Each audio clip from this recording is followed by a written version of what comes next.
Še enkrat dober večer, spoštovana kandidata, podporniki obeh in vsi, ki nas spremljate v živo preko Večerove spletne strani. Po skoraj četrt stoletja se je Celju zgodil, kot rečemo na narekovajih, drugi krog. Najverjetneje je najbolj presenetil vas, gospod Šrot.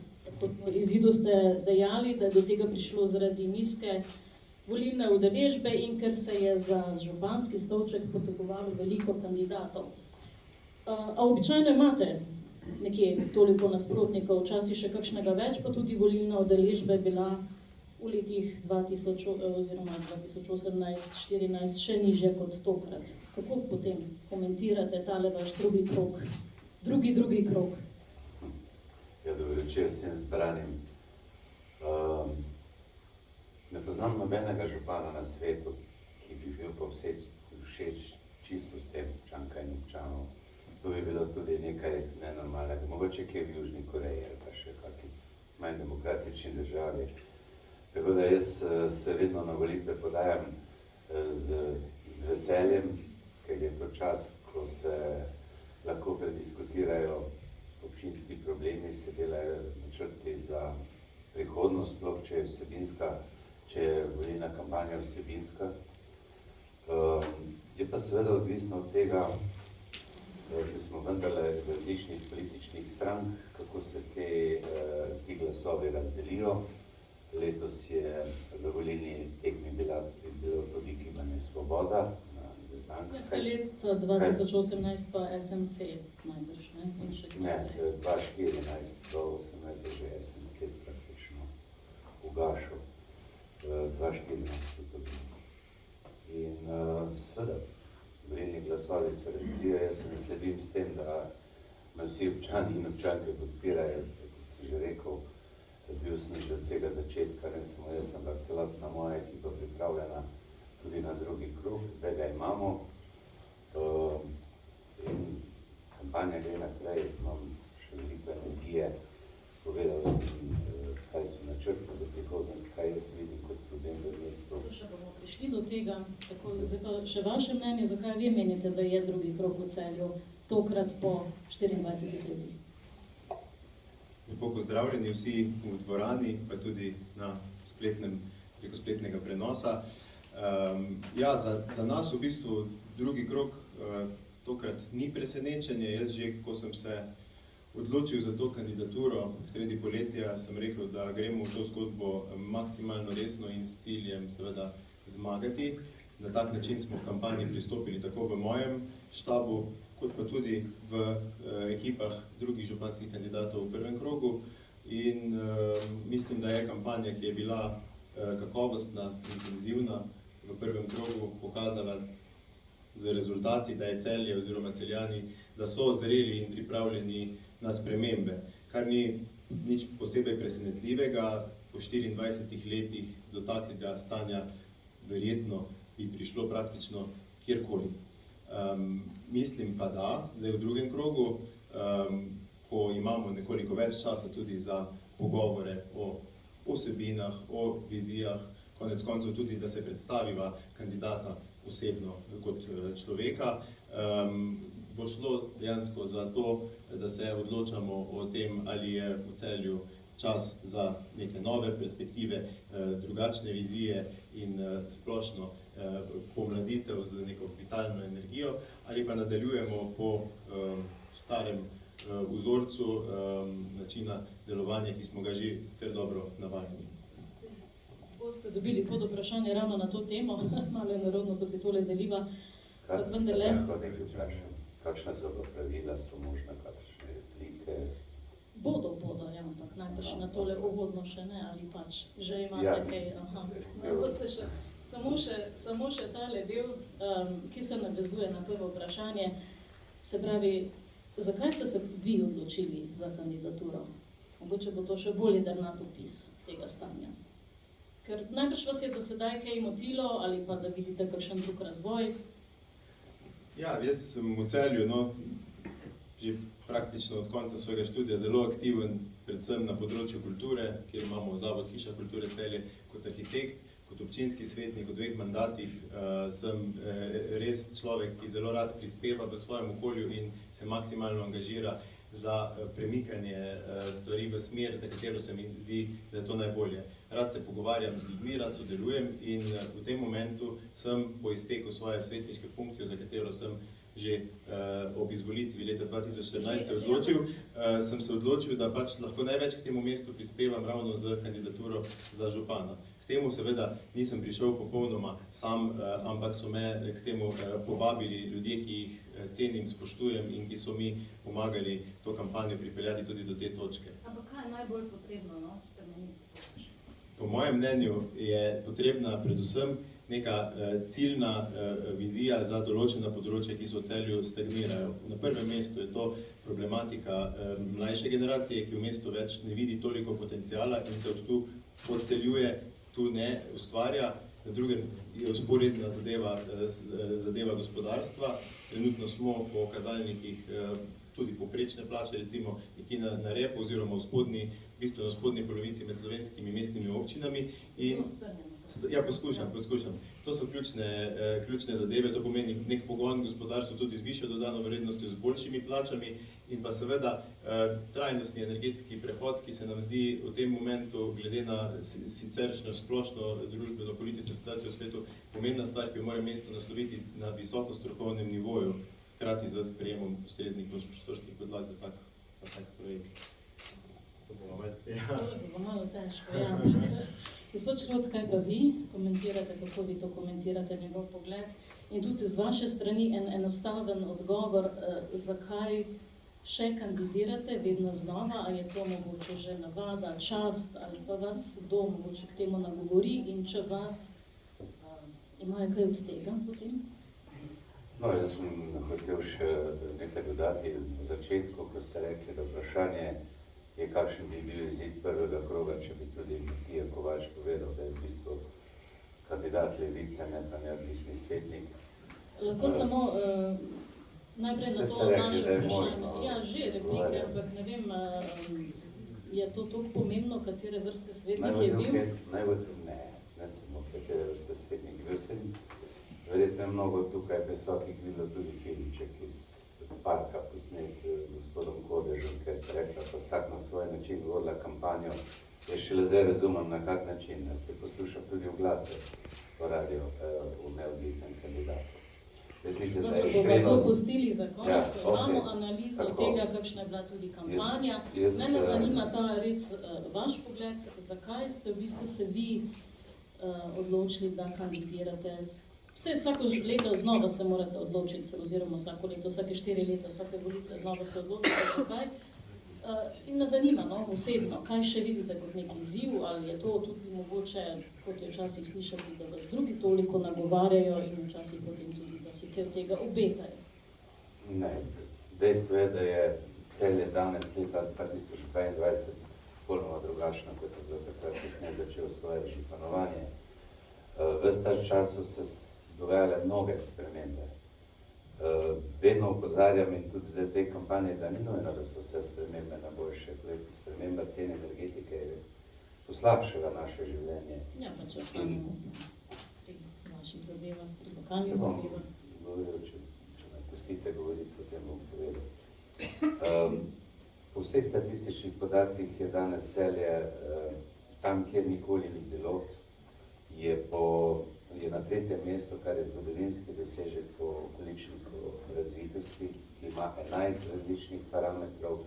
Mi smo edina občina poleg Novega mesta, ki je v tem mandatu, pozabimo, da je bila vmes korona, tudi napredovali, samo še 3 odstotne točke za Ljubljano, imamo največ stanovanja prebivalca. Skratka, po vseh teh mandatih lahko rečem, da mesto gre v pravo smer in se razvija v pravo smer. Trditi, da se mladi odseljujejo je brez osnove, ker statistične podatke znam zelo natančno. Številke na pamet. To konkretno vprašanje. Se bom konkretno govoril, dovolite malo voda. Ja, ampak vse to še bomo tudi vse obdelali, tudi statistiko bomo imate vi vprašanja. In jaz se za kandidaturo vedno odločim pravi čas, vprašam samega sebe mi je še to motiv, imam načrte za prihodnost, imam ekipo, ki bo to realizirala. Županovanja ne jemljem kot službe, ampak kot način življenja in imam energije, lahko rečem toliko, kot sem imel prvi mandat, ko sem jo res potreboval ogromno, da sem se vse te stvari naučil, tega se ne da čez noč. Skupaj z celotno mojo ekipo, ki šteje 50 ljudi, smo eno leto se ogromno pogovarjali na terenu, kaj je tisto, kar oni vidijo kot problem, sestavili konsistentni program za naslednja 4 leta, tudi realen, vem, kakšne so finančne možnosti občine in verjamem, da lahko vse te statistične podatke, ki so odlični, dvignemo še na višji nivo v naslednjih 4 letih. Zdaj pa na kratko, konkretno, kateri pa bodo tisti projekti, govorite zdaj, da ste jih na terenu veliko zbrali, ampak kateri pa so tisti prvi, ki bi jih na primer uresničili, če boste ponovno izvoljeni? Imamo dve polji, če tako rečem. Eno so splošne usmeritve, to je trajnostni razvoj, zeleno mesto in izboljšanje kvalitete življenja ljudi na vseh področjih. Verjetno bo ena prvih stvari, ki se bo realizirala v prihodnjem letu, sprejetje občinskega prostorskega načrta, ki je obsežen dokument, ki je praktično pripravljen do te mere, da bi lahko, če bi silili šel v javno razgrnitev že predtem. Ampak to je ena točka, ki se vam vleče že, oprostite, ampak tudi na leta 2018 je bila to osrednja točka na vašem volilnem programu. Občinski prostorski načrt, no zato. To so strateški dokumenti, ki veljajo po 10 in 20 let. Tudi zdaj imamo takšen prostorski strateški dokument, tudi novi občinski prostorski načrt ne bo prinesel revolucije, je pravzaprav nadgradnja obstoječega, ki je bil nazadnje noveliran 2001. Moram povedati, da smo v tem času tudi sami... Če strneva OPN,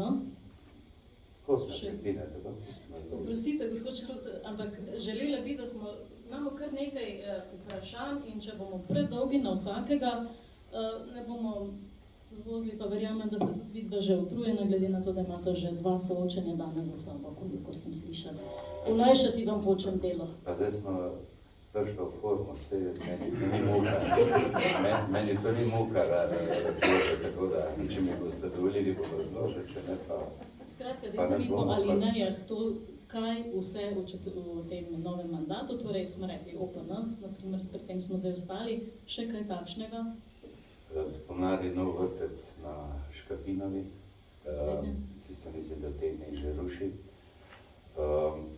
Projekt Prva hiša, mi mislimo, da za mlade družine ni potrebno samo stanovanje v večstanovanjskih objektih, da si predvsem veliko mladih želi živeti v lastnem stanovanjskem objektu z vrtom in z neko večjo mero privatnosti. Zelo veliko delamo na umestitvi vzhodne obvoznice v prostorski načrt in potem 2027 na izgradnjo. Celiko projektov iz 20 lahko našteje. Bo dovolj za začetek. Vaši me še zanimajo. Kaj bi pa vi najprej naredili v primeru, da ste izbrani za župana? Kateri so vaši prioritetni projekti na vašem smislu? Ja, hvala za besedo. Absolutno bomo sledili viziji, ki jo naslavlja tudi naš slogan Zeleno urbano skupno, torej v 3 sklopih se pogovarjamo. Na prvem mestu je seveda revizija in sprejem občinskega prostorskega načrta, ki je trajen in dolgoročen dokument, ki se mu moramo resno posvetiti, to je najurgentnejša zadeva.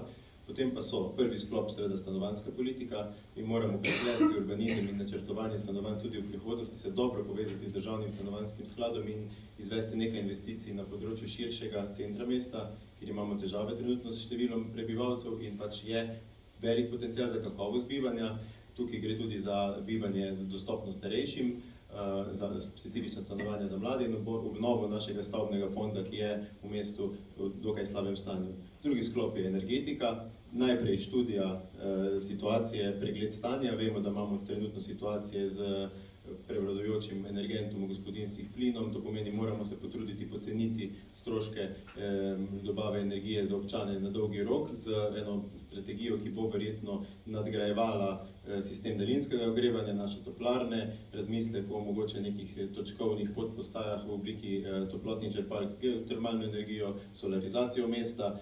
To je predvsem dokument, ki je dolgoročen, ker je investicijsko zelo zahteven. Na tretjem mestu pa je vrnitev neke pristne urbane atmosfere v mesto, ne samo v obliki vsebin za ljudi, za Celjane, ampak tudi v obliki spodbud za tiste najustvarjalnejše člane naše družbe, od mladih podjetnikov do ostalih kreativcev, ki so edini, ki lahko v Celju obrnejo list na področju, ki je po občutenju nas Celjanov trenutno tudi najbolj zapostavljeno. Pa če se mogoče jaz lahko tudi odzovem na programske točke, ki jih je proti kandidat ravno kar izpostavil. Vse to, kar ste našteli, so točke, ki ste jih v svojem programu obljubljali že leta 2018.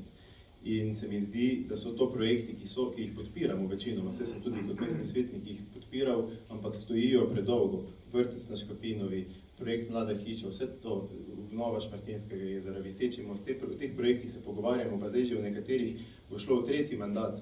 In se mi zdi, da to je ravno ta simptom, da tukaj nekaj ne deluje več. Ni neke ambicije, vizije. Tudi mi v našem programu smo absolutno realistični z vidika proračunskih zmožnosti in vemo, na katerih točkah bo potrebno poseben poudarek dati. Ampak nekaj več ambicije v smislu programa, pa mislim, da bi mesto v taki situaciji in tudi konec koncev v neki gospodarski aktivnosti, kot je zdaj v Sloveniji, moralo dati skozi zadnja 4 leta in tudi vnaprej. Pa tudi, če se smem odzvati še na komentarje glede moje strankarske pripadnosti, ki sem jih že v bistvu v teh tednih precej naveličan, ker je eno in isto, zdaj se prikazuje, kot da je to kakšna skrivnost.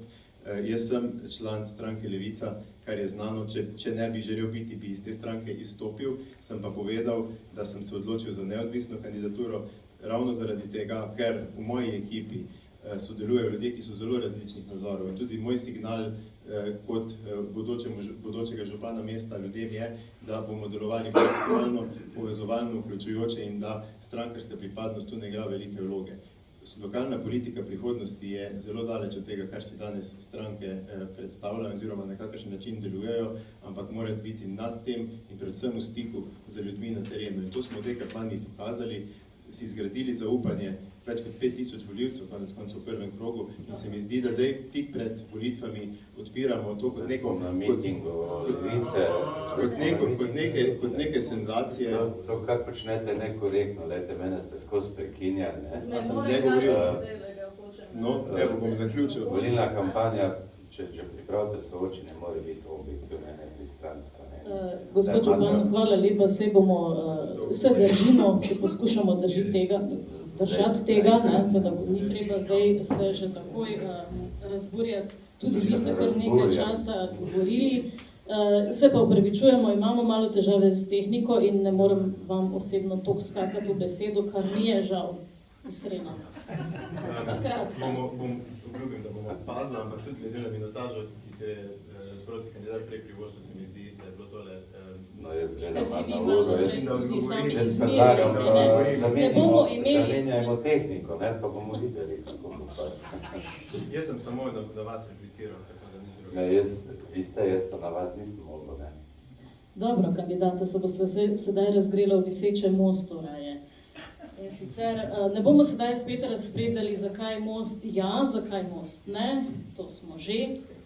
Ampak bolj me zanima to, gospod Šrot, vi večkrat poudarjate, da je to bila javna obravnava, ta most, ampak mislim, da ravno ne šteje, če je bil ta most obravnavan v mandatu 2014-2018, takrat je bil ta projekt predstavljen svetnikom, ni pa bil predstavljen razen omenjen, takrat, ko ste sprejemali proračun in je bila pač kakšna postavka noter za projektno dokumentacijo mostu.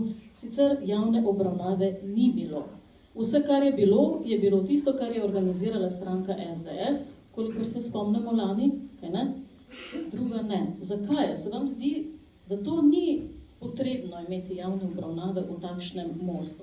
Pa zdaj ne govorimo, se pravi, ne govorimo o tem, ali je to dobro ali slabo ali kakršnokoli, ampak samo to me zanima.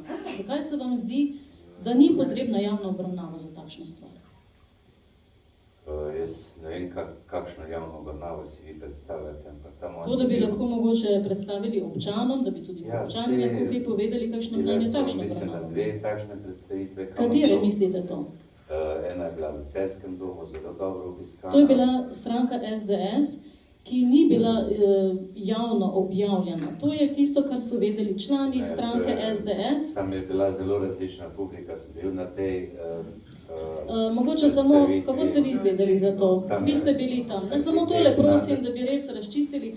Jaz, na primer, vam povem, jaz sem izvedela strani arhitekta, ker je to objavilo nekje. A veste, niste to, ne samo to. Če me nekaj vprašate, odgovori. Samo hočem vam povedati, povejte mi še, katera javna obravnava, ker to ne bomo sedaj šteli za javno obravnavo, če je to pač imela ena stranka, ki ni širše obveščala javnosti. Samo to hočem povedati. Vi se zdaj postavljate kot sodnik v tej zadevi. Jaz samo postavljam dejstva, sem novinarka v tem okolju in pač spremljam to zadevo in zato malo vem, koliko je bilo... Dvakrat predstavljena na mestnem svetu, predstavlja arhitekt Nande Kotnik. Mi vse seje mestnega sveta prenašamo po televiziji. Sklepi, ki jih sprejema katerikoli mestni svet, veljajo, niso omejeni na mandat trajanja nekega mestnega sveta, tako da, ko ste rekli, da če prejšnji mestni svet to sprejel, ne velja za zdajšnji. Nisem rekla, da ne velja, jaz samo pravim, da že takrat, to je bilo 2 mestna sveta nazaj praktično. In to ni v ničemer drugačna, pa bolj poseben projekt kot katerikoli drug infrastrukturni projekt. Delala sta ga 2, po moji oceni, odlična projekta. To verjetno za Nande Kotnika velja, mislim, da ima največ mednarodnih nagrad, gospod Viktor Markl, jaz si ima zaupam. Javna obravnava, po vašem mnenju, je to bila dovoljšna, no, če to mogoče skrajšamo. Pa moramo za vsako cesto, vsak most delati javne obravnave ali ne. Dobro, v redu. To je pač vaše mnenje. Hvala. In teh javnih predstavitev je bilo tukaj, res vem še kar nekaj, mislim, bi bila ena muzejev, ne bom trdil. Ja, mislim, to je ena izmed postopkovnih stvari, kjer vi takih stvari bodejo v oči. Seveda lahko se pogovarjamo o samem projektu in na kak način je bil naročen, tudi konec koncev pravila javnega naročanja zahteva javni natečaj pri arhitekturnih zadevah nad vrednostjo 2,5 milijona, ampak predvsem gre, ko gre za posege take velikosti v prostor, ki bistveno vplivajo na videz, dojemanje, konec koncev tudi na neko geologijo tal in tako naprej, se ponavadi sprejemajo prostorski akti. In ti prostorski akti po naši zakonodaji imajo javne obravnave, kjer se lahko zainteresirana javnost izrazi in potem to strokovne službe in pripravljavci v nekih rokih na to odgovorijo in odzovejo. Pri tem projektu je šlo za, bom rekel, eno ustvarjalno branje obstoječega PUP-a, starega prostorskega akta, ki omenja, da na območju starega gradu Miklavškega hriba, ki je ta prostorska enota v Celju, so mogoče tudi gradnje raznih škarp, mostov in podobnih elementov.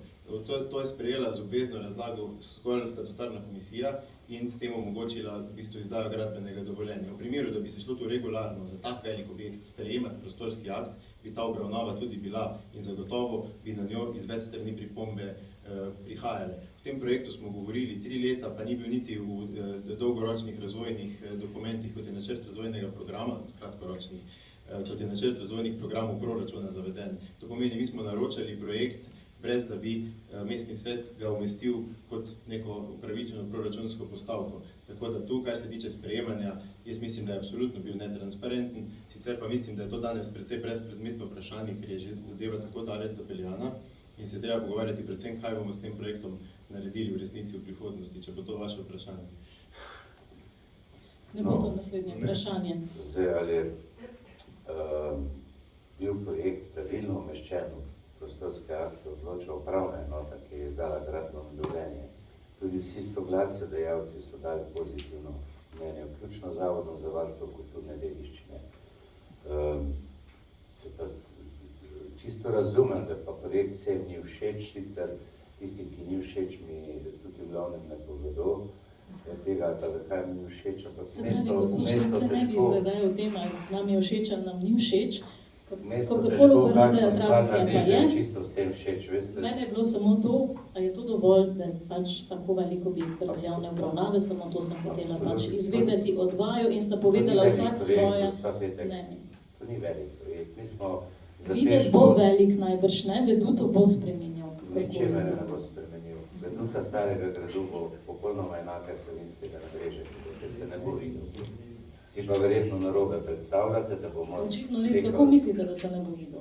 Zato, ker se postavite k Slavarju, pa pogledajte, kje je točka stika na obeh straneh Miklavškega in Grajskega hriba in ga ne boste videli. Ja, Definitivno. a bomo zdaj stali tam, zato da ga ne bomo videli, no, dajte, no, gospod Čarok. Druge se pa bo videl, Zato je ali tako ne? umeščen, da se Veduta ne bo spremenila. Most je poteka na višini 100 metrov in ga z Savinjskega nabrežja ne boste videli. Jaz samo en komentarček glede sprejemanja. Seveda upravna enota izda gradbeno dovoljenje na podlagi pridobljenih mnenj in pa prostorskega akta. Izvorna pristojnost za sprejemanje prostorskih aktov je na lokalni samoupravi, torej v občini. Če jaz pridem kot investitor na občino, da si želim postaviti 100-metrski nebotičnik, se bo mestni svet, najprej strokovna služba in mestni svet zelo močno vprašal, ali je to nekaj, kar v prostor umeščamo. Če sama občina seveda sprejema svoje prostorske akte in je mestni svet takšen, da pač se temu ne oporeka, se taka stvar sprejme. Upravna enota samo presoja, ali je to skladno s prostorskim aktom. Tu smo pač na tak način odpeljali, lahko bi to na bolj transparenten način naredili, verjetno bi tudi dlje trajalo, ampak odločitev občinske uprave je bila, da se pač ta PUP samo z obvezno razlago razširi. Gremo naprej, še malo k statistiki. PUP-a za obvezno razlago ni mogoče razširiti. Gremo naprej, zato sem vas malo prej prekinjala pri tisti statistiki, ker jo še imamo na spisku, no, zato samo malo obrazložitev. Ker ravno vi, gospod Šrot, večkrat malo komentirate na tej soočenjih, da vaši protikandidati še prej, no sedaj imate samo še enega, da imajo napačne podatke, naprimer tudi o izseljevanju mladih in podobno. Ampak zagotovo pa lahko vsi nekako verjamemo vsaj podatkom Državne volilne komisije, kjer pa je zapisano, da ima Celje od leta 2018 do danes 1808 volilnih upravičencev manj. Zakaj po vašem mnenju? Kam so ti ljudje šli? No, verjetno smo imeli v času korone, to vemo, malce večjo smrtnost. To je verjetno razlog. Jaz bolj gledam na to, da se število prebivalcev praktično ne spreminja. Ves čas je okoli 49.000. SURS pa ima zelo natančne statistične podatke tudi po starostnih kategorijah in vam lahko povem, da je Celje imelo 1. januarja 2018 6.699 prebivalcev v tej starostni kategoriji od 15 do 29 let, to so mladi, in na dan 1. julija letos 7.010. Tako da, če bi zdaj zopet statistiko gledal, pa jo interpretiral, bi lahko rekel, da jih imamo celo več, ampak to so nihanja, ki so zanemarljiva. Jaz sem tudi gledal gibanje prebivalcev po posameznih letih. 2019, pa tudi 2021 je bilo precej preselitev, takrat je bil upad največji, vemo pa, da se takrat gospodarstvo zaradi zdravstvene krize zaprlo in da so verjetno mnogi, ki so v tej evidenci, pa so mogoče tujci, šli drugama in se vrnili domov. Skratka, še vaš komentar, vi pa ste večkrat opozarjali, da je manj mladih tudi okrog 1800. Na kaj ste to mislili? Ne, tu ne gre za mlade, no, samo to bi rekel, statistika mora biti namenjena temu, da se iz nekaj naučimo in da potem pač na teh stvari reagiramo, ne da jo uporabljamo za neko prazno hvaljenje. Danes sva na soočenju na 1:1 zvedela od novinarja celo eno drugo starostno skupino, če drugače gledaš od 18 do 38, kar malo drugače kaže podatke, da je v zadnjih 10 letih, pa ne ve zdaj točno, ker sem to samo ustno slišal, padlo v tej populaciji, to pomeni do 38 leta, iz nekih 18.000 na 11.000. In to je tista najbolj delovno aktivna populacija. Po 30. letu je razlika, ne? Ker si ljudje začnejo graditi hiše, ustvarjati dom in ti se odseljujejo. Kar se tiče selitvenega... Mogoče samo še pod vprašanje, kar je bilo istočnica, torej, kam so šli ti volivci 1808? ti volivci, jaz imam podatek Sursa za leta 2018 do 2021. To se ujema z zadnjim mandatom, seveda se je vmes zgodila korona. Mi smo izgubili v tem času s selitvenim prirastom med občinami, to je brez priseljevanja tujcev, 1838 občanov. Takle v letih 2018 475, potem 319, v 2020 pa 856 občanov. Verjetno, glede na to, da je zdaj številka na koncu skupnega prebivalstva enaka, lahko sklepamo, da so to populacijo nadomestili tujci, ampak to kaže predvsem na ena vprašanja, ki so vezana predvsem na naš trg dela in pa na ponudbo stanovanj. In mi se s to statistiko ukvarjamo zgolj zato, da se bomo znali odzvati s tistimi ciljnimi projekti, ki so ključni, da to zaustavimo. To je najbolj ustvarjalna populacija. To je sklep iz več statističnih podatkov, ki ga lahko vlečem. In na tem moramo delati. Še ena statistika, potem pa gremo naprej, to je pa tista, ki jo vi večkrat omenjate in je točna, o koeficientu razvitosti občin. Potem koeficientu je Celje nekje nad sredino, koeficient znaša 1,18, kolikor sem pregledala zdaj podatke. In na tej podlagi je občina upravičena do 70% obsega sofinanciranja investicij iz državnega proračuna. To so pač ti koeficienti, na ki zdaj mislim, na podlagi katerih se računa ta odstotek sofinanciranja.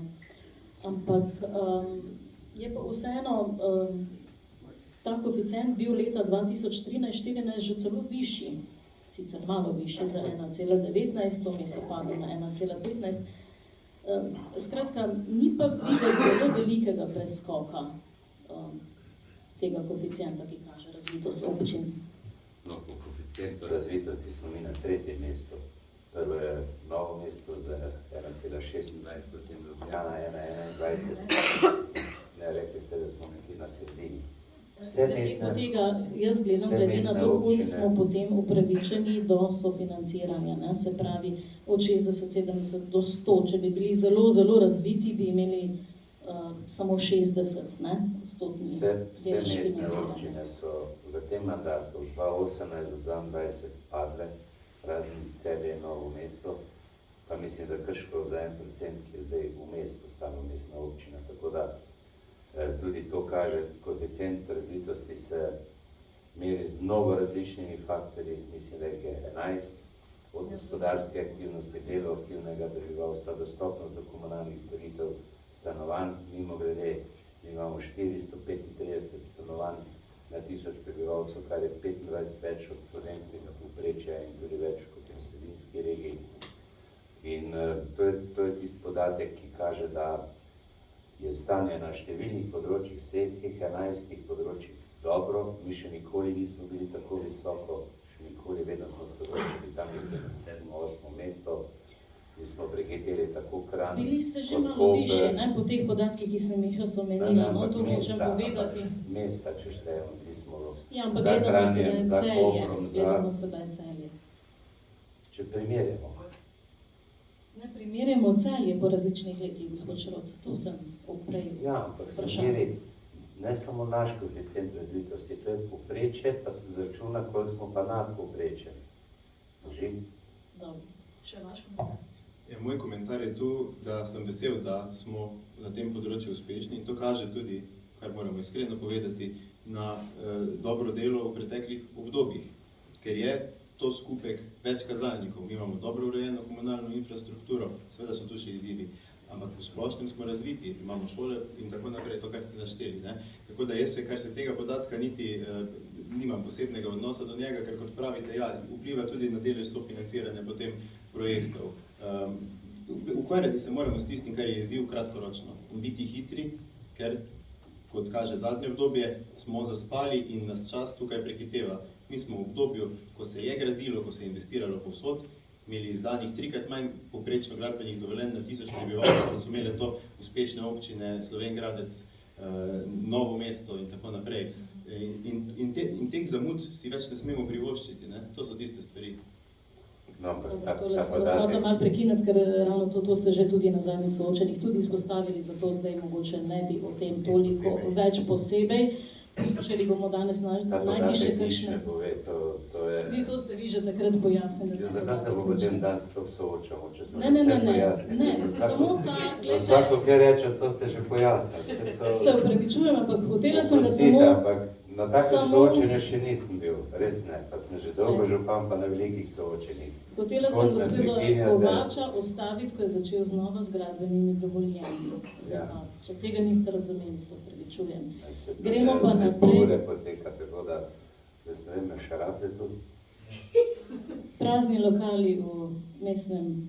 še rabite. Ja, vas še rabim, gospod župan. Sploh vas, glede na to, da vi branite skoraj da četrt stoletja dolg mandat. In zato je tudi mogoče malo bolj jasno, da imamo več kritičnih vprašanj za vas, pa da več bistva hočemo izluščiti. Namreč, prazni lokali v mestu so, pa ne bomo zdaj se spuščali v tiste, ki so pač v privatu, zasebni lasti, ampak tiste, ki je občina lastnica. Majolka, na primer, že 5 let ste lastnik kot občina. Zadnjič ste sicer omenili, da ste se pogovarjali z gostinsko šolo, da bi tam imeli nek kot učni center, kar je super ideja, ampak vendarle to je samo ena ideja, no, ki so jo mimogrede potem tudi zavrnili, ste še pojasnili takrat. Ampak vendarle je to ena sama ideja. V 5 letih ste 5 let čakali na odgovor šole ali kako? Jaz sem že to vse pojasnil, morda še enkrat. Bi prosila, To to pa pa nisem lahko. slišala, ja. Glejte, naša ideja je bila, da tu ostane na tradicionalna slovenska gostilna, ki jih je bilo v Celju včasih kar nekaj. Od Branibora do Ojstrice, Majorke in še kakšne.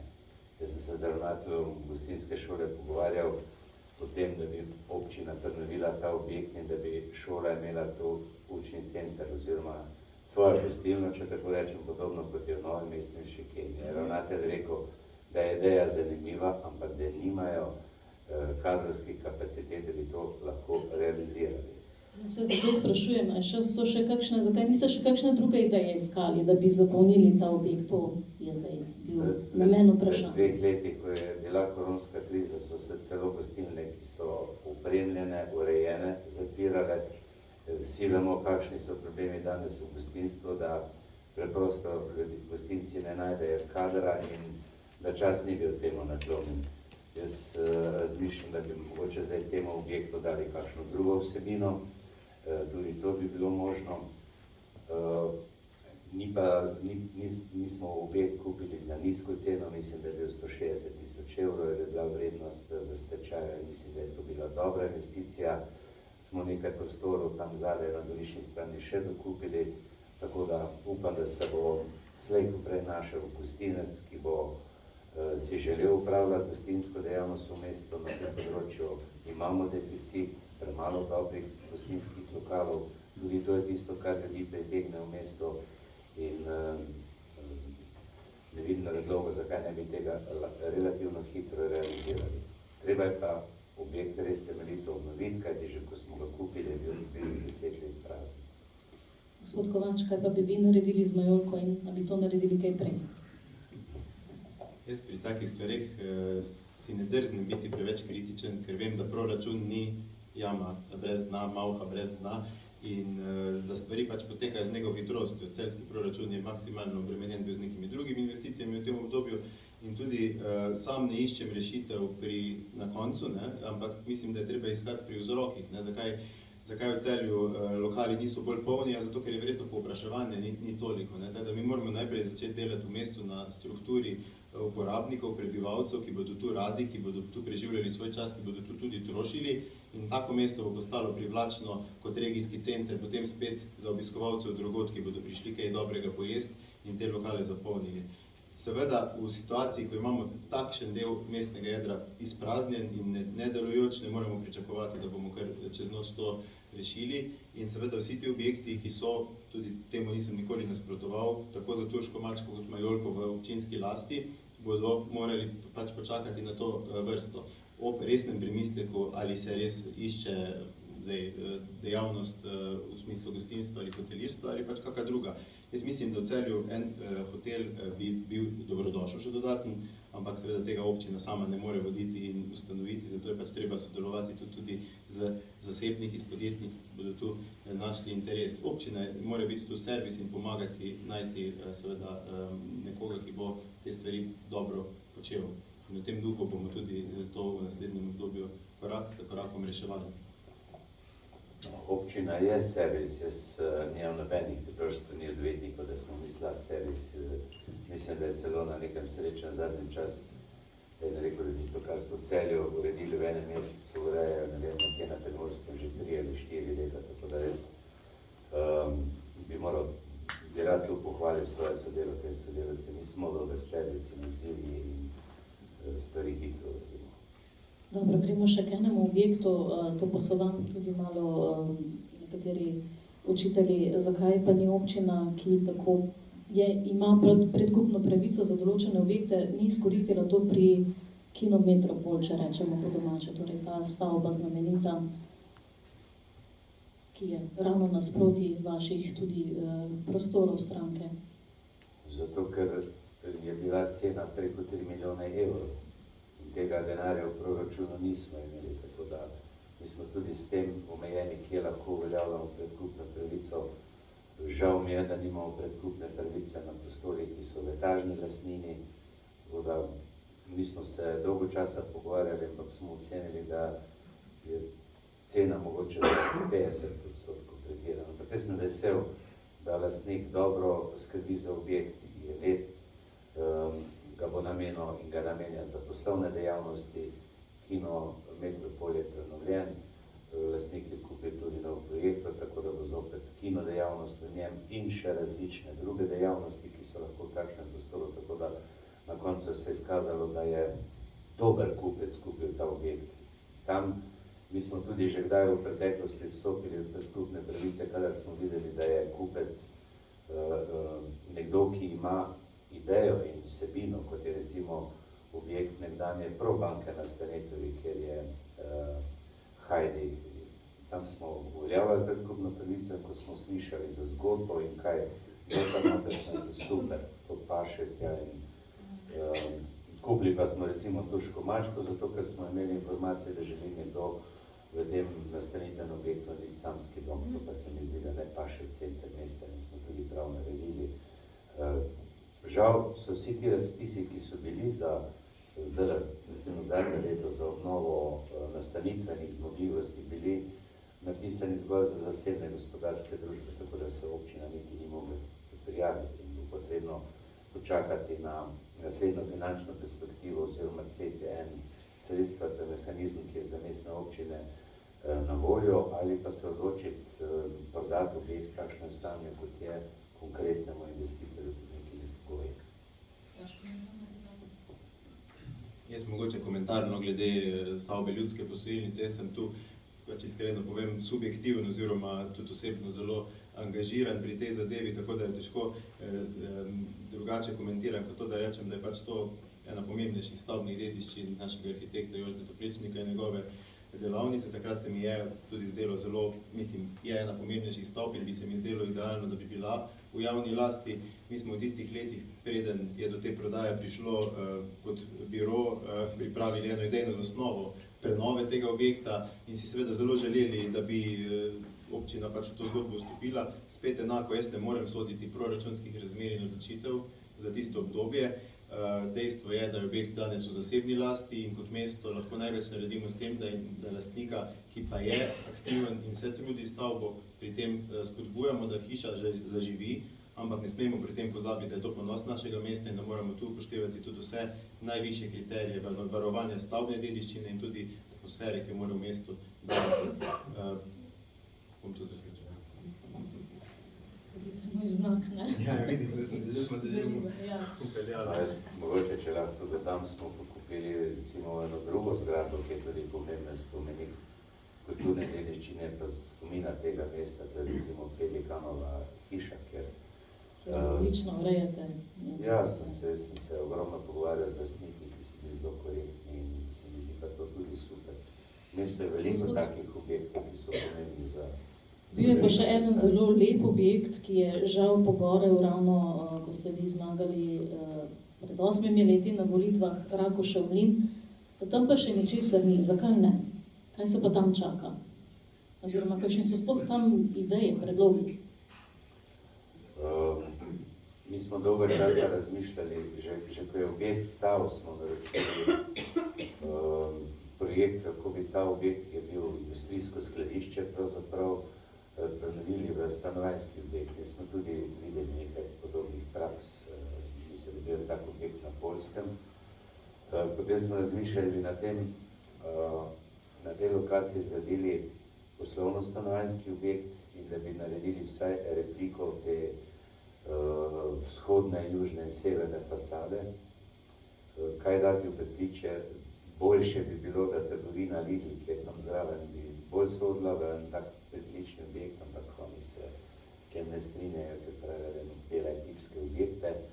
Je pa celo tisto območje, ne samo naša parcela, ki je velika 3000 kvadratnih metrov, ampak vso to območje, ki je nezazidano v železnici, namenjeno stavbnim oziroma stanovanjskih gradnjah. Skratka, pa kje smo zdaj? Omenili ste nekaj projektov, kaj vse ste nameravali, kje pa smo zdaj? Kaj pa zdaj aktualno? To je kapital mesta. Mi imamo veliko parcel v mestu, kjer je možno graditi stanovanjske objekte. Jaz na eni strani poslušam, kako ni nič možno graditi, ampak imamo recimo prosta zemljišča za stanovanjsko gradnjo. Zakonino tehno, ki so v občinski lasti, potem ta parcela, za katero ste me vprašali, vsa zemljišča na območju bivše vrtnarije od Mariborske do Stare Dečkove ceste. To je kapital mesta, se jim treba, da vse naenkrat razidamo. Gospod Kovač? Ja, jaz sem na tem projektu začel svoj vstop v lokalno politiko kot 24-letni študent. Zagret študent arhitekture in mestni svetnik sem takrat bil zelo razočaran nad tem, da je pač stavba potem na koncu padla. Mi smo takrat še sami hodili do različnih inženirjev in prosili za pomoč pri nekih študijah, kako hišo obnoviti in ohraniti. To je bil zadnji primer te industrijske dediščine v Celju, poleg dimnikov, cinkarniških, ki so še ostali, in se nam je zdelo to zelo pomembno. Zdaj, uvodoma, ko sem povedal, kaj so prioritete za naslednje obdobje, ko govorimo o širšem mestnem jedru, govorim ravno o teh zemljiščih. Tu je treba stanovanjsko gradnjo urediti, to je razširjeno območje mestnega jedra, ki je dostopno tako za tiste, ki se vozijo izven mesta, kot za peš dostop do mesta. To so prvovrstne parcele, ki so pripravljene za vrhunsko kakovost bivanja. To, da se v 8 letih od tega požara ni sprejel prostorski akt za to območje, je ponovno en dokaz o v bistvu stagnaciji. To je parcela, ki bi jo vsako mesto raztrgalo, razgrabilo, ker je pač to je res vrednost. No, prostorski akt je že sprejet za to območje, sem povedal, celotno nepozidan del, kar ni trgovina, ni je namenjeno stanovanjski grad. Vse ste pojasnili prej, gospod Šrotja. No, gremo še malo na... Kompliciram, če ni točno, ne smem. Mislim, da ste kar dobro pojasnili. Ne? Gremo naprej. Več ste pojasnili, no, kot pa včasih pojasnite v mestnem svetu, ne vi, ampak kakšni odbori in podobno, ker to je pa ena od naslednjih tem, ki jih hočem načeti kot lokalna novinarka, ki spremlja lokalno politiko in s tem delovanje mestnega sveta, so mi bile seje ravno v tem zadnjem mandatu fascinantne, malo v narekovajih, ker večkrat se nišče sploh ni oglasil, na kakšen nišče od svetnikov ni obrazložil glasu. Seje so minevale odborov, kvijaza in podobno rekordno hitro. In potem ste vi, mislim, da na enem zadnjem soočenju na televiziji razložili, da to zato, ker se pač prej stvari zmenite. Ampak me zanima, kako, kje se potem to zmenite, dogovorite? Jaz na seje odborov in komisij ne hodim. To je mesto, kjer predstavniki različnih političnih strank, ki so v odboru, diskutirajo neko temo skupaj z strokovnjaki, ki so pripravili gradivo z občinskimi uslužbenci. Ampak včasih končajo v 7-8 minutah, to je... Sem zdaj jaz kriv. Pa ne, člani odborov so člani praktično vseh političnih strank, mogoče se niti gradiva ne preberejo, pa sem jaz kriv zdaj za to. Vem pa, da so nekateri odbori zelo dolgotrajni in izčrpni, recimo odbor za družbene dejavnosti že takšen. Nekateri odbori imajo tudi bistveno več dela, če temu tako rečem. Tisto, kar jaz usklajujem, jaz vidim kot svojo tudi pristojnost in je nazadnje zakon tako določa, je politična koordinacija, ki jo imamo vedno vse 14 dni, pred mestnim svetom običajno pa še več, ker povemo predstavnikom vseh političnih strank ali pa skupin, zdaj so pred tem mandatu tako ali tako samo stranke v mestnem svetu, kaj so teme, kje so dileme, vprašamo, to so itak stvari, ki jih že poznajo, vprašamo, ali ima kdo kakšne pomisleke, če so kakšni pomisleki, umaknemo z dnevnega reda in vrnemo v diskusijo v tisto prvotno fazo, tako da jaz mislim, da tu maksimalno demokratično vodim te postopke in tudi v skladu s tistimi pristojnosti, ki jih jaz imam. Jaz tudi na mestnem svetu ne morem diskutirati, pa razpravljati, lahko kaj pojasnim, kakšno temo, če so svetniki, če vprašajo, kontroliram predvsem to, da so svetniki, da spoštljivo komunicirajo, da se vodi nek kulturni politični dialog, vse ostalo je pa stvar svetnic in svetnikov. Gospod Kovač, vi ste bili svetnik, bili ste član odborov tudi. Boste pa morda vi pojasnili, kako se lahko v nekaterih odborih tako hitro stvari zmenijo? Jaz sem bil v tem mandatu član 2 odborov, odbora za družbene dejavnosti, ki je deloval korektno, kjer smo si vzeli čas in se tudi pogovorili o stvarih. Ampak želel sem si sicer biti član odbora za okolje, pa me koalicija tam ni videla. Tam dejansko se sprejemajo prostorski akti, so teme in stvari res grejo včasih kar bolj po tekočem traku, pa se potem moramo na mestnem svetu z njim ukvarjati.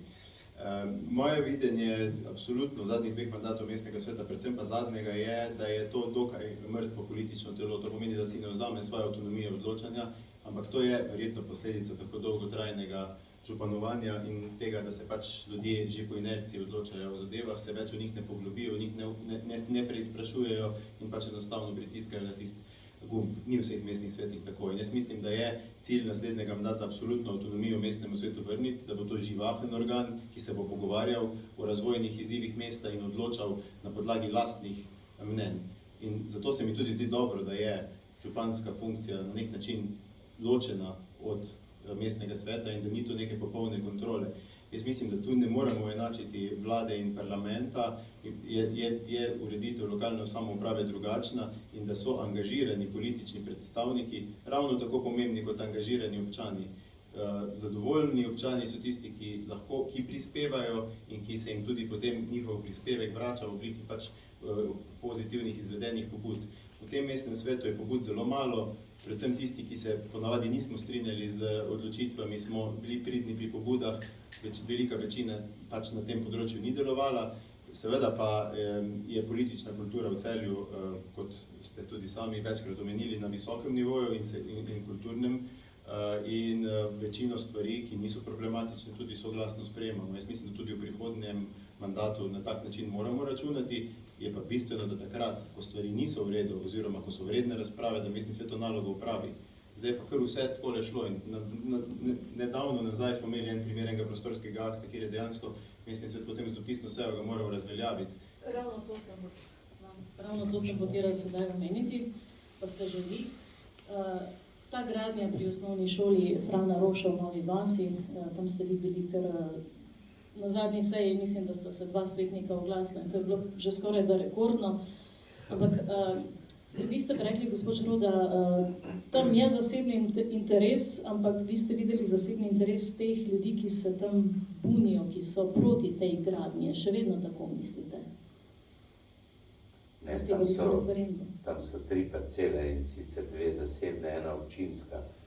Lastniki teh parcel so pravzaprav staroselci tam. To so njihovi pravni predniki so podali zemljišče, kjer so se te hiše pozidale, hiše, iz katerih sedaj prihajajo, ker se pa ne strinja, da bi se to pozidalo. Seveda pri takšnih, koncentracijah pozidave se srečujemo vedno.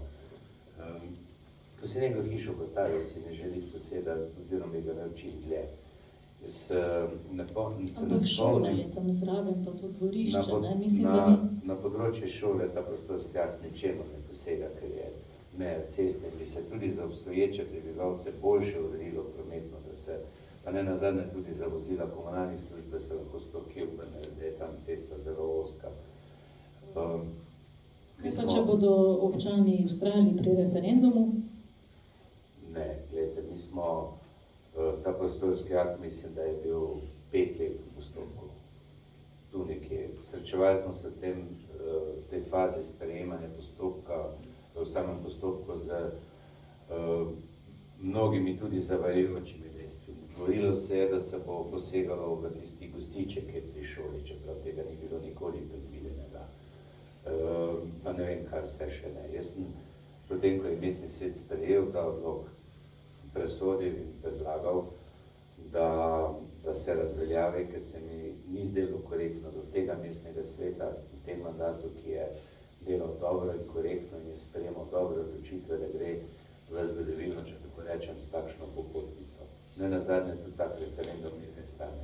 Sem predlagal, da odlok razveljavimo, kar pomeni, da se vrne v začetno fazo in da preskutiramo še enkrat, da stroka tudi pove svoje, ali zdaj to res tako, ali kot so zatrjevali recimo nekateri svetniki razpravi. Meni se je zdelo to najbolj pametna rešitev in korektno do vseh. Je pa nekorektno do teh lastnikov zemljišč, da si zdaj na svojih zemlji ne morejo postaviti hiš. Vsi ostali, ko so vodnik zemlji kupili, so si pa lahko, če mene vprašajo. Jaz a priori ne nasprotujem zgoščanju mesta oziroma to celo podpiram. Je pa tu specifika, ena širša ureditev urbanističnih 60 let, ki je po mojem mnenju ena kvalitetnejših v Celju. To so hiše z visoko kakovostjo, bivanje, razgledov in tako naprej. Ta parcela je bila namenoma, te parcele so bile namenoma izpuščene prazne, ker gre za nestabilen, strm teren, ki pa poleg vsega tega nudi en razgled iz parka pri osnovni šoli Frana Roša na veduto Celja, Nove vasi in je to en lepših ambientov parkovnih v tem delu mesta. Ljudje ga imajo zelo radi. In v postopku sprejemanja prostorskega akta so se občani na več kot 15 straneh pripomb proti temu izrekli. Da to strokovna služba spusti na mestni svet praktično nepopravljeno, z enim malenkostnim popravkom tam v delu Škarpe, ki je dejansko malo posegal tudi v šolsko zemljišče, se mi ne zdi korektno z vidika stroke in varovanja prostora kot takega. To so neke prostorske vrednote. Zato smo temu tudi na mestnem svetu nasprotovali. Jaz nikoli ne maram zavajanja oziroma informacij, ki niso resnične. Nikoli nismo trdili, da bo poseg v šolski gozdiček. So pa to nekateri ljudje v javnosti potem na tak način tudi razlagali. Gre za to, da je potrebno seveda lastnikom, če je le to mogoče, omogočiti gradnjo, ampak v skladu z nekimi normami. Tam so hiše določene kvadrature, to so vrstne hiše, manjše hiše, tudi v razglasu prostorskega akta, mislim na 2017, ki ga je župan podpisal, je pisalo v enaki tipologiji. To so pa zdaj bile hiše, ki bi lahko bile kvadratur okoli 800 kvadratov, ki bi zasenčile dejansko ta pogled šoli, otrokom in vsem ostalim uporabnikom. In to se mi z vidika prostora ne zdi korektno. Občina je mediator v prostoru in mora tu skrbeti za visok standard za vse udeležence. Ne more vsak graditi, kar hoče na svojem zemljišču. Kot sem prej rekel, primer Nebotičnika verjetno tudi ne bi dovolili zgraditi kjerkoli kot mestni svet. No, jaz nisem čisto prepričan, ampak mislim, da je bila kvota slemena približno enaka kot obstoječe hiše, ki tudi, zdaj, če tako rečem, zakrivajo veduto, ampak to je zdaj, rekel, odlok, ki ne obstaja več in bo priložen za strokovno razpravo. V naslednjem mandatu. O korektnosti in politični higieni še imamo eno vprašanje, ker tik pred prvim krogom volitev že smo v nabiralnike novinarji dobili kar nekaj pošte, nekaj očitkov, denimo, da kakšen svetnik preko obvoda tiska občinsko glasilo, pa da določen svetnik ima v najemu prostor sedaj na prazničnem Celju, pa tudi celjsko kočo, pa da vaša žena, gospod župan, sodeluje z zdravstvenim domom, pa da vi, gospod Kovač, ki ste svetnik, redno sodelujete z Muzejem novejše zgodovine Celje, katere ustanoviteljica je občina. Tako da, kako pa vidva to komentirata, takšne očitke, ko vama ste tudi gotovo kdaj prišli na ušesa? Kolikor jaz vem, moja žena hodi v zdravstveni dom, če je bolana. Kakšno drugo sodelovanje imela tam, prvi slišim, ampak jaz... Projekt dolgotrajne oskrbe so najbrž imeli v mislih, takrat je tudi vaša žena sodelovala pri projektu dolgotrajne oskrbe, ki je mimogrede že zaključen, ja. vsi, ki upravljamo javne funkcije, imamo omejitve. In seznam je tako na občini kot na KPK, s kom kdo ne sme sodelovati, ne tudi s kom občina ne sme sodelovati.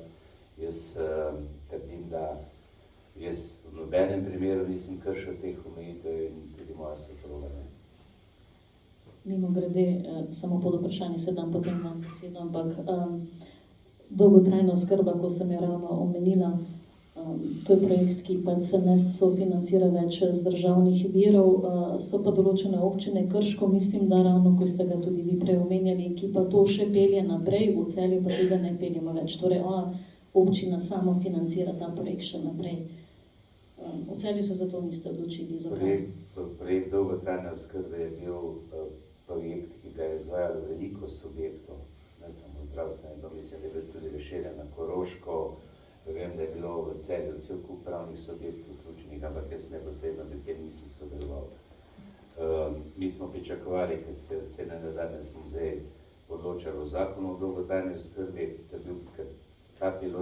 ta projekt je bil pilotni projekt v Celju. Ja, to je bil pilotni projekt, ampak hočem reči, da v Krškem so to nadaljevali, ampak da pač plačujejo iz občinskega proračuna. V Celju se za to niste odločili. Mi imamo v Celju na tem področju, recimo, kar je zelo podobna storitev, pomoč na domu, dvakrat bolj obsežna kot nam primerljive občine Kranj ali pa Koper. Zato damo veliko sredstev, 75% teh stroškov pokrije mestni proračun, so pa v proračunu tudi neke omejitve. Mi pričakujemo, da bo ta projekt prej ali slej, verjetno v Krškem niso imeli te storitve razvite, pomoč na domu, da bo prej ali slej država to naredila. Jaz mislim, da je to dobra stvar za starejšo populacijo. Hvala. Vaš komentar še čakam. Jaz zakonitosti ravnanj drugih politikov ali pa integritete njihove ne nameravam komentirati. Lahko samo povem, da je zakon o integriteti in preprečevanju korupcije v določili glede delovanja mestnih svetnikov, sodelovanja mestnih svetnikov z mestno občino jasen in da to ni dovoljeno, tako za same svetnike kot za njihove družinske člane, in tudi sam nikoli nisem z mestno občino sodeloval. Z Muzejem novejše zgodovine pa sodelujem že iz časa, preden sem postal svetnik, že tudi v različnih drugih oblikah, skozi različne projekte. In vse, kot ste sami povedali, z javnimi zavodi, seveda sodelovanje je dovoljeno, dopustno, konec koncev, kam pa bi prišli, če bi prepovedali poslovanje znotraj lokalnega okolja. Pa se najbrž zadeva obrne. Kot župan seveda mislim, da ne poznam točnega določila in člena, ampak ne moreš več delovati, konec koncev pa mislim, nameravam to funkcijo opravljati poklicno in svoje podjetje pač zapreti oziroma prepustiti.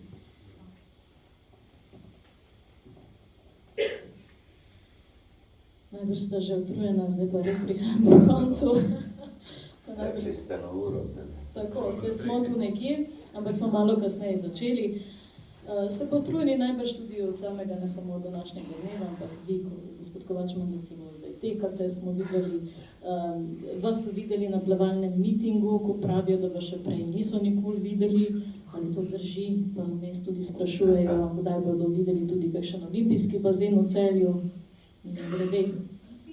No, jaz sem že bil nekajkrat na otvoritvi plavalnih mitingov. To je podobna govorica, ali pa vam rekel, ne vem, kako bi to imenoval, potika neko, da nikoli nisem bil na prireditvi športnih leta, potem ko smo povedali, kdaj sem pa bil, pa vse tiho je bilo. Jaz grem na veliko prireditev, rad hodim na te prireditve, sploh če nimam nobenih obveznosti, rad hodim na koncerte, prireditev pa je v Celju 1000 na leto, sem si malo naredil seznam teh, vidite, sem si, mislim, prireditev pridobil, da si pa zamislite, lahko greš na 1000 dogodkov, takšnega supermena pa ni. Poskušam pa vsaj v enem mandatu vse posod nekam iti. Pa vi?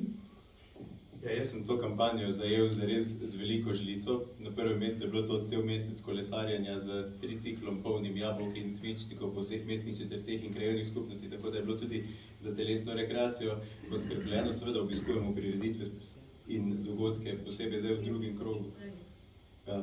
Tega podatka jaz nimam.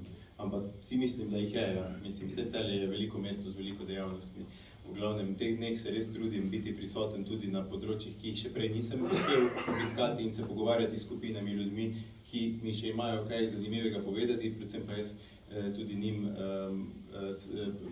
predstaviti svojo vizijo vodenja mesta in do zadnjega momenta mislim, da te kampanje se bomo trudili biti v stiku z ljudmi na vse mogoče načine, čim bolj neposredno, ker le na tak način se krepimo kot skupnost in to upam, da bo tudi se pokazalo v nedeljo na volitve, da smo tu kot skupnost naredili en korak naprej. Čisto hipotetično za konec. Če bi obrnili vloge, kakšen bi bili vi, gospod Šrot, kot svetnik? Bi bili tudi vi bolj tiho na sejah, kot jih je zdaj slišati vaše svetnike večkrat, razen kadar so poročila odborov? No, to je malo krivično, predsedujoče do svetnikov. Glede, tudi naša svetniška skupina je predlagala delovne štipendije za samozaposlene v kulturi in še cel kup drugih predlogov.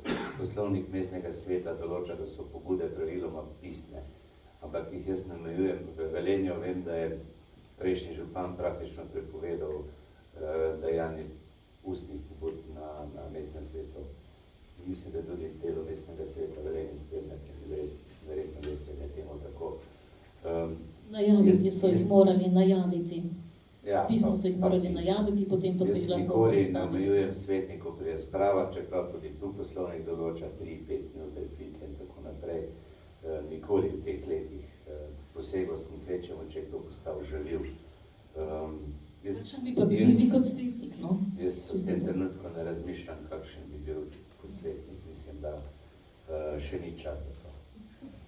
Pa vi, gospod Kovač, kaj bi vi mogoče nadaljevali, če bi bili župan, v kakšnem stilu bi nadaljevali, oziroma bi kaj pobrali od sedanjega, če bi hipotetično do tega torej prišlo? Ja, jaz upam, da bom nadaljeval v svojem slogu, to pomeni zelo komunikativno, si vzel čas za pogovor z ljudmi, seveda pa mislim, da tudi res znotraj neke politične komunikacije mestnega sveta morajo biti pravila postavljena in v nekem okviru. Od župana Šrota bi seveda prevzel odprtost in politično širino in ta duh sodelovalnosti, ki se mi zdi, da je na nek način v Celju res na visokem nivoju.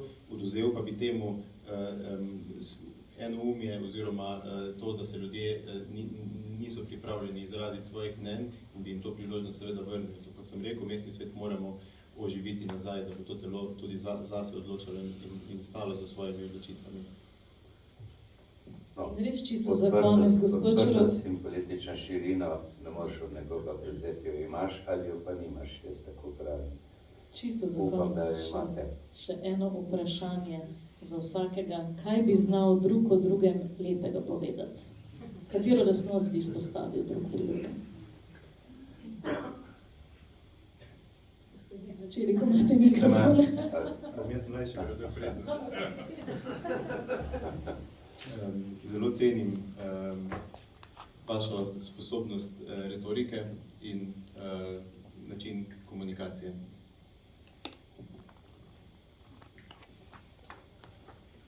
Jaz smo reči, da kandidata Kovača slabše poznam. Sicer se poznamo 8 let, še največ smo se spoznala, ko smo bila, mislim, da par dni v Rusiji, v delegaciji. Cenim pa pri njemu to mladostno energijo. To je nekaj, kaj cenim.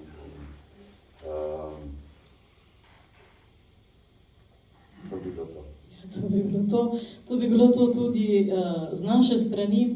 Obema najlepša hvala za sodelovanje, za potrpežljivost, predvsem s temi mikrofoni.